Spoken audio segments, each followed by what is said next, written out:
2 balls and a strike to count on Taylor. Reyes fires, swinging a drive, deep left field. It's his way back. Walk the ball. Rich Taylor.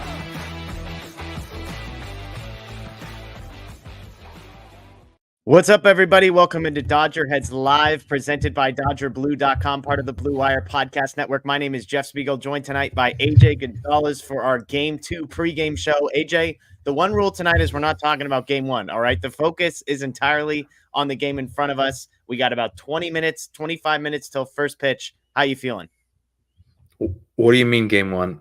Yeah. I didn't see a Game 1. There are rumors that something happened a couple of days ago, so we're just going to ignore the rumors, unverified sources. How are we feeling about Game 2, though, tonight? I was in a pretty foul mood, like I think a lot of Dodger people, a lot of Dodger fans, for, a good 24 hours. But Bobby Miller has shown us all season that he's a go-to guy. The Dodger offense just has to show up, Zach Gallen or not. They just have to hit. So yeah, I feel okay about it. I'm with you. I mean, look, it's one game, and they're down 1-0. You got to win 3. So basically, the Dodgers have to win 3 out of 4 against the Diamondbacks. That's not an insurmountable mountain to climb. That's not a task that I would say even is necessarily unlikely. But when you're in the playoffs, everything is magnified, and so losing Game 1 is going to add some pressure to this one. You mentioned Bobby Miller. Your dog's fired up about Bobby Miller, which I appreciate. Apparently, with Bobby Miller, the rookie, coming into a game that has as much pressure as this game currently has, he seems like the type of guy that can handle it. He seems like the type of guy that the moment won't get too big for him, that he won't get over amped up, but that he can kind of play it cool throughout this one. Are you in the same boat? Like, do you feel like that he'll be able to handle the pressure that's in front of him? I do. I think he's handled it all year fairly well. One of his first, or was it his first start against the Braves? And first start. He threw down. I think the guy's got like ice in his veins, as the kids say. I think he's got that dog in him. I think he does well. He's not going to be perfect. If he gets touched for a couple early runs, I know it's going to be panic on social media, and it's understandable. I'm not blaming anybody, but I'm not sounding the alarm if he gives up 2 runs in the first couple innings. But he may not. He may show up throwing flames. Yeah. I mean, look, the Arizona offense, we saw what they did to the Dodgers in the first game. That was an anomaly. That was an outlier for this team. And so I think the expectation for Dodgers pitching would be that they have the potential, all the ingredients are there for them to be able to pitch a quality game for the Dodgers tonight and limit the Arizona offense. As we talk about Bobby Miller, AJ, I'm curious, how would you define success for him tonight? Like what does he need to do for us to come on after this one and be able to say, hey, good stuff from Bobby Miller tonight? He's got to just give the Dodgers a chance to win. I know that's cliche. It's corny, but he's got to give them 6 innings if possible. Okay. Take a load off the bullpen and keep him in the game. Hopefully not give up more than 2 or 3 runs. I do agree with you about the outlier thing with the Diamondbacks, but they're hungry. Give them all the credit that they came to play. But I just see a rebound and with Miller on the mound, he's got, and please don't misunderstand, Clayton Kershaw is my hero, but he's everything right now that Kershaw doesn't have, and I don't think they're going to tee off the same way that they did. Do you think, I mean, you say 6 innings, like I'd be pretty shocked if they even let him get that far. I mean, even if he's got like 1 run, I can't imagine them going past 5 would be my guess. Like, honestly, to me, if he can go like 4 innings and allow 1 run, 5 innings, 2 runs, something in that ballpark, I think that's an acceptable night. That would get a thumbs up from me by the end of the night, if they can even get something like that out of Bobby Miller. 100%. I'm shooting for the moon with the 6 innings. It's pie in the sky. But if the first game was the ultimate nightmare, it's okay for me to go for the ultimate dream. I like it. Let's shift to the offense, because that was the other storyline. I talked to Matt about this last night on our live show. I'm curious for you how much stock you put in the Dodgers offense and the performance we saw in Game 1. Kind of my view on this was that, hey, the Dodgers got smacked in the face in the first inning, and it's not like they gave up 2 or 3 or 4 runs. They gave up 6. They saw their guy, Clayton Kershaw, get rocked. They had given up 9 runs by the time anybody outside the top 4 ever took an at bat for the Dodgers. I tend to just flush that entire thing down the drain and say, hey, I'm learning nothing about the offense, positive or negative, because of it. Do you agree with that, or do you have some room for concern, reason for concern based on what we saw in Game 1? No, I'm with you 100%. I also think, losing Game 1 and then losing it that ugly with our franchise hero on the mound, it's not pretty. But at the same time, I'm not going to say it's a blessing, but like I'm hoping for the Dodgers that they felt that the offense felt that, and they're gonna pick it up. Yeah, no, I'm with you. I mean, and I think if you want to take a positive, Will Smith getting a pair of hits was a positive. This is a guy who's been struggling, and we've all said would be a key player. Matt Moreno and I both picked him as our X factor for this series, so that's a positive. Freddie Freeman walked a pair of times. Mookie Betts walked once. So at the end of the day, it wasn't a total nightmare for the guys up at the top of the lineup, at least. It was more Jason Hayward going 0 for 4 with 3 strikeouts. Those are the types of numbers that could potentially be concerning. But again, Hayward's not a guy as a vet that I see getting into his head because he had a bad Game 1. If it was Outman would be the type of player that would have me nervous because a rookie in his first postseason, is he going to let things spiral in his head? A guy like Hayward, veterans like that, I'm not too concerned about. So that's why for me, like I don't know.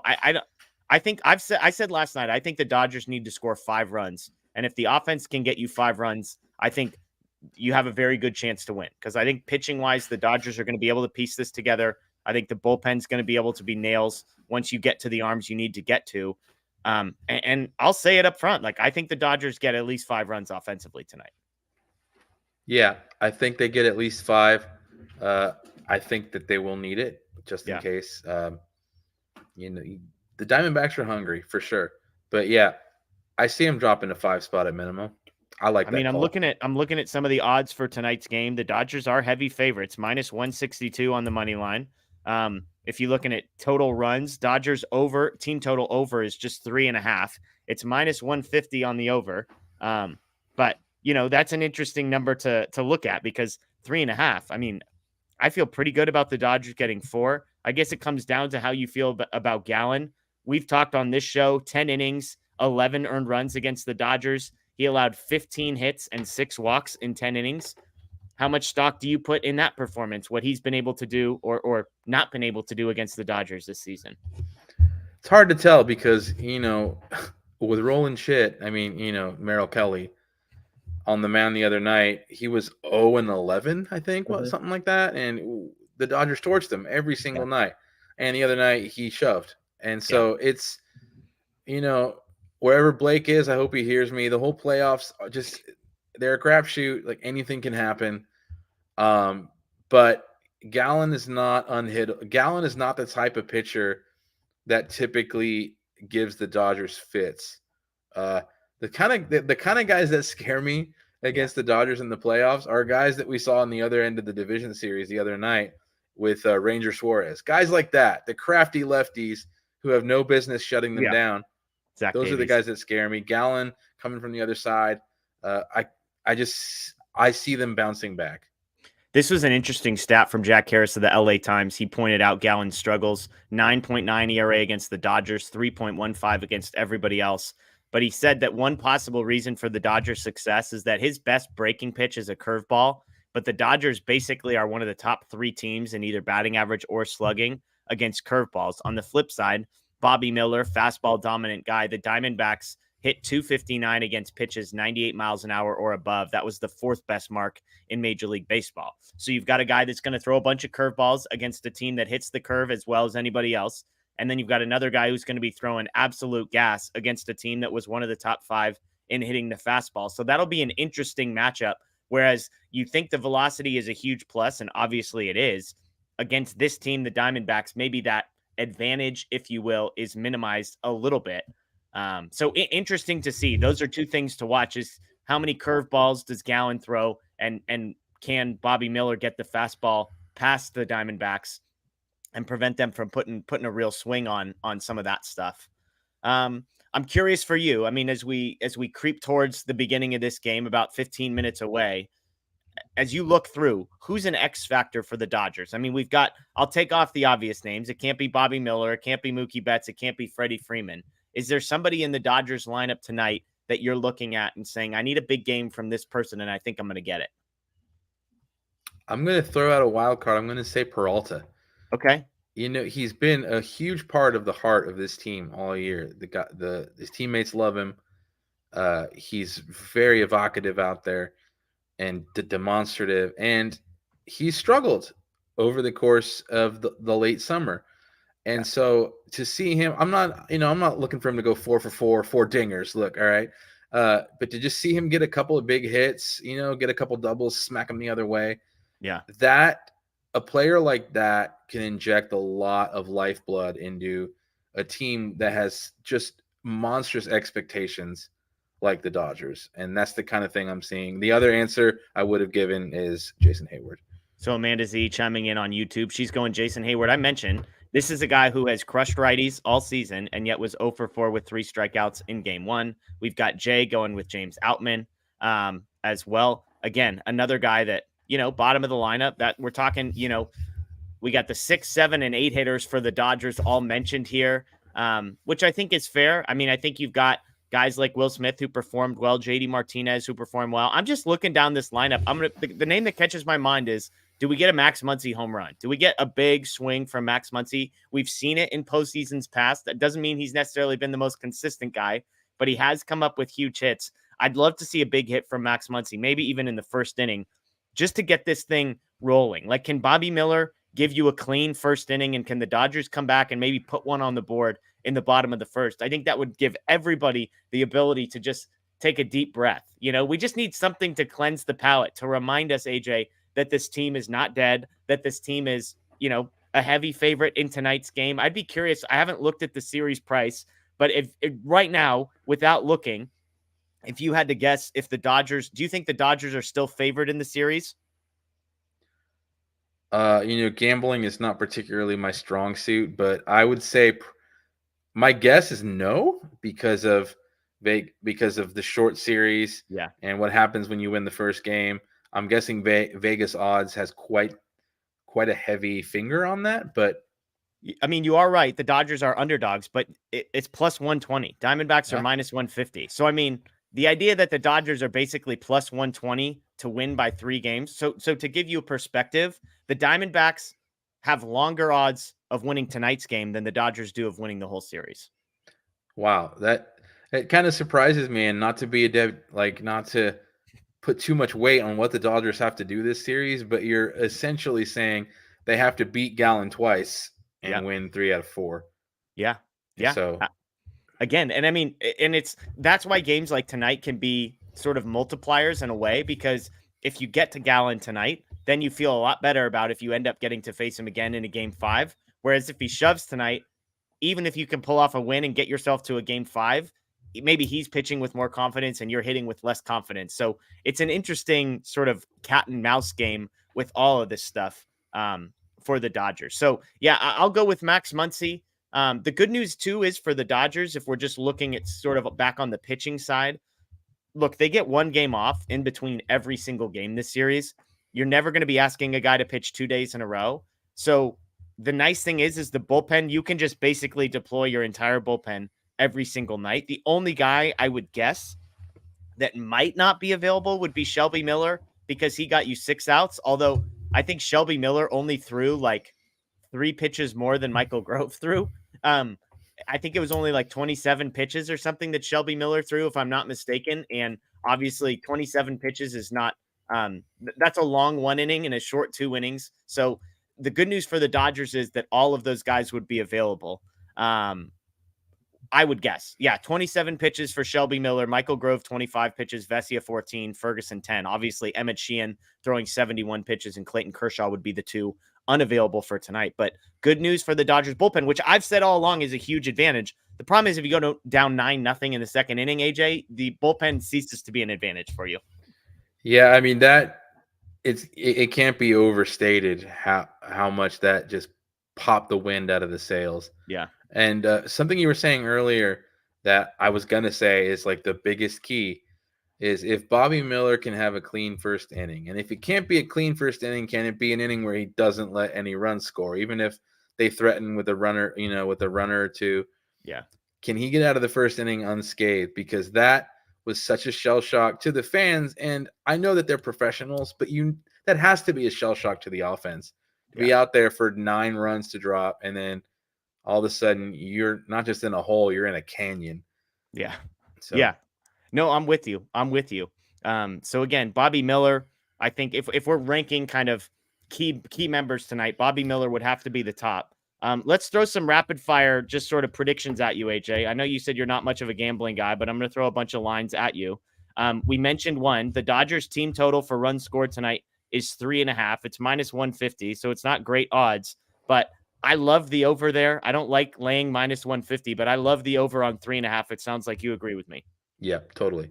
So the Diamondbacks team total is also 3.5, and it's basically even whether you go under or over. So -110 for over, -120 for under. If you had to guess, 3.5 being the run line, are you taking the over or the under for the Diamondbacks? I think they're going to score more than that, man. That seems like a low line with Bobby Miller on the really mound and does. just the unpredictability of Bobby Miller. I mean, I think there's going to be a short leash, so I would be shocked if Bobby Miller allows more than 3 runs in this game, just because I don't think they'll let him see enough daylight to give up 3 runs. I think if it's even threatening 3 runs, I think he's going to be out of there and they start throwing bullpen arms at him. But something to keep an eye on. Outs recorded. This is always an interesting one. You mentioned you were hoping for 6 innings. Bobby Miller, 15.5 outs recorded is the over-under. The under is -170. Again, that's a huge number, but I just don't see Bobby Miller getting you more than 15 outs in this game. And that's not even, he could pitch great, and I still don't think he gets more than 15 outs in this game. Can I take the push on that? I'm going to say that's a good number. Yeah. Gallen, by the way, at 15.5 as well. The over -105, the under at -130. So they're projecting Gallen to not get you more than 5 innings as well. I always like to record a win, not in playoffs, because you've got to go 5 innings. Let's see.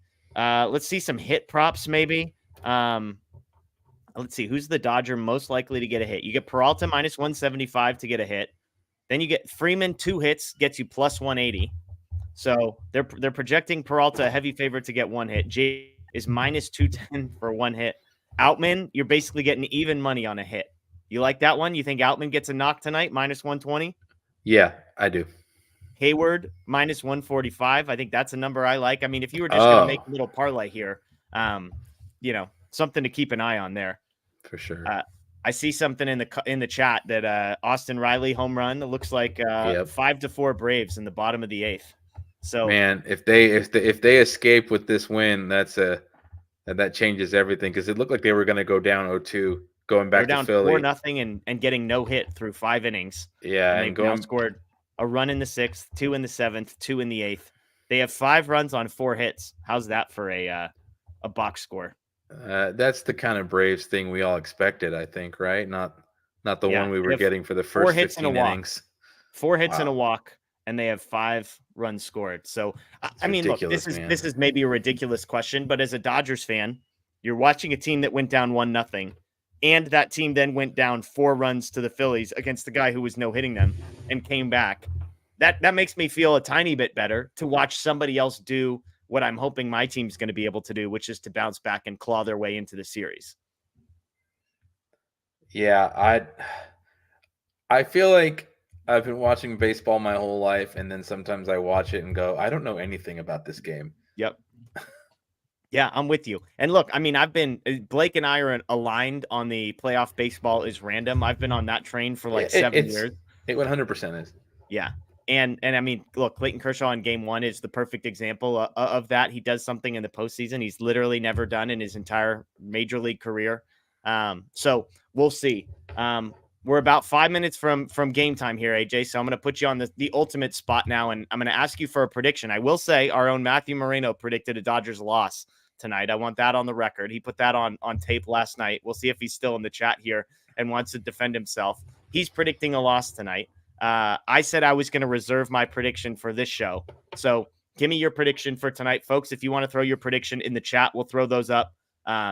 in the on the screen as well. But the floor is yours, AJ. Bobby Miller on the mound, Zach Gallen on the mound for the Diamondbacks. Dodgers down 1-0 at home.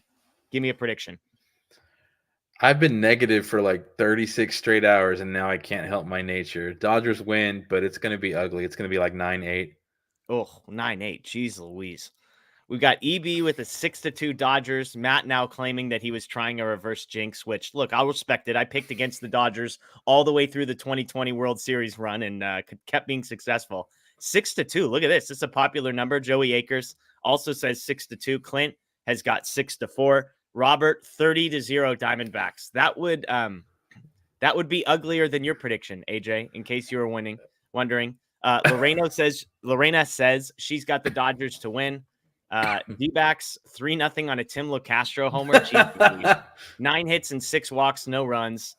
We'd all be putting our heads through a wall if that was the case. Another 6-2 prediction here. 5-1 D-backs for Michael. Michael has not been a force of positivity in the chat lately. So Michael, not surprising there. We've got a 2-1 nail biter. No call, no team name though. Here, I can't handle that one, man. 20-18. How about that? That sounds worse. We got 5-2 Dodgers from Dodgers Love. Great picture with Vin Scully there as well. Look, I think the Dodgers are going to win tonight. I like some of the numbers. I'm going to get 5 runs for the Dodgers. That's my magic number. And I think I'll go 5-1. I think the Dodger pitching shows up. I think they rally and they say, hey, we're winning this one for Kersh. We're going to go out there. We're going to shut the D-backs down. We're going to take care of business. I think Bobby Miller gives them 4 really good innings. And then I think the bullpen just comes in and shoves. I think that we haven't seen the Dodgers' best arms yet in this series. And I think they're going to come out and be on their stuff tonight. I hope you're right. There's like a 2 split screen thing in my brain of watching Dodger baseball. It's regular season Dodgers. Hey, that's my cousin Ben. I was going to say. Then there's playoff Dodgers, and they're so different from each other. Yeah, I'm with you. Well, there you go, folks. We got a couple minutes towards first pitch. So we'll let you go here in just a second. One note, there will be a live post-game show, but it will be later. So the game's probably going to be over around 8:30, 8:45. We will be doing a post-game show at 9:30 p.m. It will be myself. It will be Daniel Starkin, possibly Scott Gehrman, possibly Blake Williams. We're going to see who rallies for that one. Daniel and I will definitely be here at 9:30. So make sure you are subscribed right here to the Dodger Blue 1958 YouTube page. Again, we do pre and post games for every Dodgers postseason game. So you want to be joining us for that. Let's see. A lot of people predicting a Dodgers win. A couple people predicting a Dodgers loss, but they are heavy favorites tonight. So we'll see if they can get the job done. AJ, 2 minutes away. Give me the last thing. How are we feeling right now? We nervous? We anxious? We stressed? Where are we at? I've been perpetually stressed in October since 2013. Yeah, I'm with you. I joked before. I enjoy nothing about postseason baseball. It's awful. I want it to last for a month, and then I can't wait for it to be over. That's my goal. So we appreciate you all for joining us. That's AJ Gonzalez. My name is Jeff Spiegel. Enjoy the rest of your night. And of course, go Dodgers. Go Dodgers.